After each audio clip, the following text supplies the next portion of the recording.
At exactly 11:47 p.m. on New Year's Eve, when the world outside her small apartment window exploded with countdown rehearsals and distant fireworks, Emily Carter sat on the edge of her couch holding her 6-month-old son, Noah, who hadn't stopped crying for nearly an hour.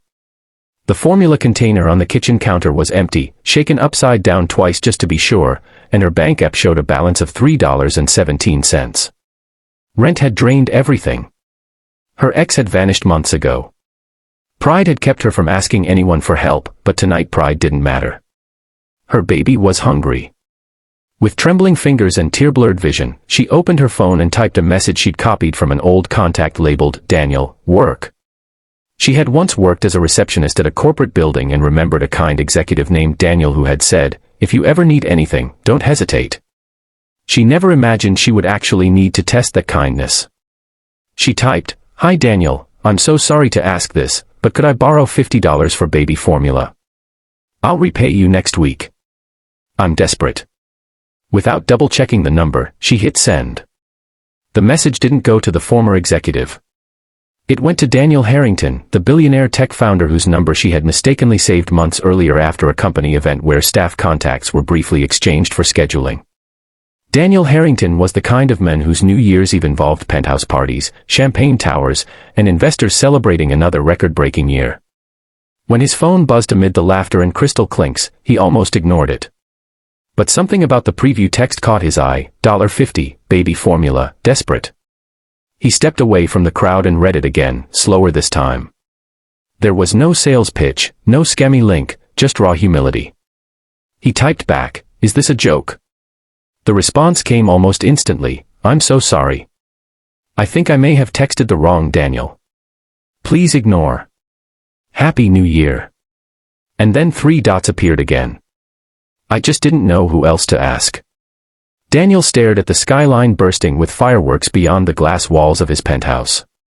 He thought about the $40,000 bottle of champagne chilling behind him. $50 wouldn't buy him lunch. But somewhere across the city, a mother was apologizing for asking for it. He texted back, "Send me your address." She froze when she saw the message.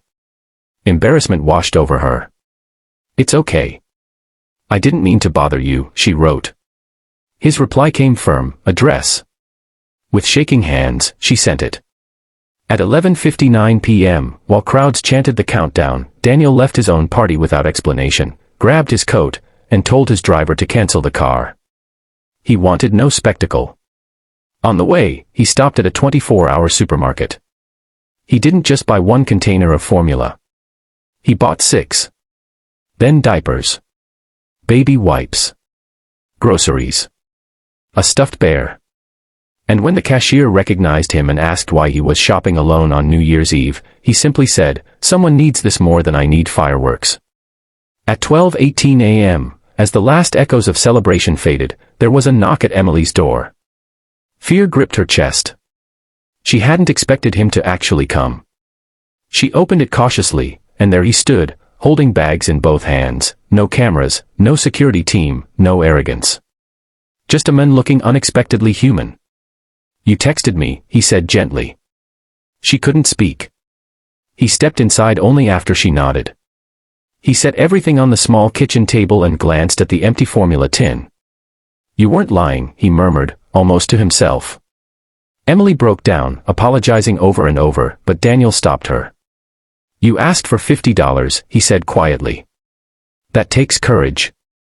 He looked at Noah, now finally calm in her arms. Something shifted in him, something no board meeting had ever stirred. Before leaving, he placed an envelope on the table. Inside was more than she expected, along with a business card and a handwritten note, "No repayment needed. But if you ever want a job, call me." That midnight mistake didn't just feed a baby, it changed 2 lives forever. And sometimes, the smallest message sent in desperation can open the biggest door of destiny. If this story touched your heart, don't forget to subscribe to the channel, because the next story might be the one that reminds you miracles still happen when kindness answers the call.